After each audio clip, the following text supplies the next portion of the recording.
اللہ کے علاوہ کسی کو اگر کوئی غیر اللہ کو پوچھتے ہیں تو ان کو گالی مت دو. گالیاں دی ہے آپ نے. نہیں بچ سکتے آپ ایشور کی مار سے، پرماتما کی مار سے. اس دھرتی پر تو آپ کو سمان مل رہا، پروٹیکشن آپ کو دیا جا رہا ہے.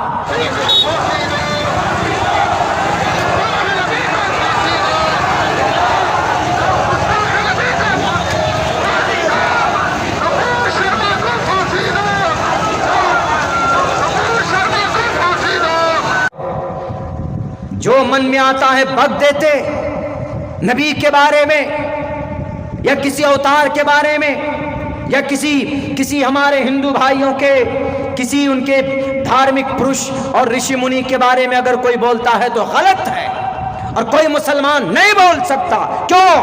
اسلام میں منع کیا گیا وَلَا تَسُبُّوا الَّذِينَ يَدْعُونَ مِن دُونِ اللَّهِ. اللہ کے علاوہ کسی کو اگر کوئی غیر اللہ کو پوچھتے ہیں تو ان کو گالی مت دو. گالیاں دی ہے آپ نے. نہیں بچ سکتے آپ ایشور کی مار سے، پرماتما کی مار سے. اس دھرتی پر تو آپ کو سمان مل رہا، پروٹیکشن آپ کو دیا جا رہا ہے. لیکن آپ نے جو غلطی کی ہے اس شخصیت کے بارے میں آپ نے غلطی کی ہے کہ جو آپ کے لیے بھی جو رویا کرتا تھا کھڑا ہو کر اللہم اہد قومی فانہم لا یعلمون. راتوں کو نیند نہیں آتی تھی ان کو. طائف چلے گئے، پتھروں کی بارش میں نہا گئے، لیکن کبھی بھی اف تک نہیں کہا. جبرائیل امین آتے اور آ کر کہتے کہ اے محمد آپ اشارہ تو کرو، ان طائف کے بیچ میں ان پتھر بازوں کو پیس دیا جائے گا، کچل دیا جائے گا. محمد رسول اللہ نے کہا کہ نہیں، اللہ نے مجھے ظالم بنا کر نہیں بھیجا اس دنیا کے اندر. اللہ تبارک و تعالیٰ نے مجھے رحم و کرم بنا کر کے، رحمت للعالمین بنا کر اس دھرتی کے اندر بھیجا. ہمارے ہندوستان کے ہندو بھائیوں، آپ اس بستی میں بہت بڑی تعداد میں، اس بستی میں نہیں پورے ملک میں ہیں، لیکن خدا کے واسطے کسی کے بہکاوے پر مت آئیے. ایشور کے قریب ہونا ہے تو ایشور کے نام کا مالا جپیے. ایک پرماتما کے اوپر عقیدہ رکھ کر اس ایک پرماتما کے سامنے سر جھکائیے، تبھی آپ ایشور کے قریب ہوں گے. یہ میں نہیں کہہ رہا ہوں، یہ آپ کا منوسمرتی